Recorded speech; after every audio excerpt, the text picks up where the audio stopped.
আজি দেখাম নেপালী মানুহৰ ঘৰৰ পৰিৱেশ। মোৰ পাছফালে এয়া চাংঘৰৰ পৰাই আৰম্ভ কৰিছে। সকলোৱে ঘৰৰ আগফালে এনেকৈ ফুল থাকে। ঘৰবোৰ ইমান চাফ চিকুণ দেখি পাগল হৈ যাব। প্ৰথম পৰা ভিডিঅ'টো আৰম্ভ কৰো। গুড মৰ্ণিং সকলোকে, নতুন এটা মিনি ব্লগলৈ সকলোকে স্বাগতম জনাইছো। আজি আছো নেপালী সম্প্ৰদায়ৰ মানুহৰ ঘৰত। ঘৰৰ চাৰিওফালৰ পৰিৱেশটো দেখাম। বহুত মানুহে এনেকৈ ধৰণে চাংঘৰ বনাই থাকে।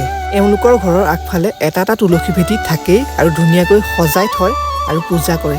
এয়া হৈছে খেৰ থোৱা ষ্টাইল। আৰু পাহাৰখন একেবাৰে ওচৰতে দুখন নদী একেলগ হৈছে আৰু এইখন নদীৰ নাম হৈছে শিঙৰা নদী। এওঁলোকৰ ঘৰৰ পাছফালে কৰিছে সৰিয়হৰ খেতি। কিমান ডাঙৰ! আৰু এইফালে ছানছেট টাইম, লগতে আছে পাহাৰখন। সঁচাকৈ ধুনীয়া লাগিছে, নহয়নে বাৰু?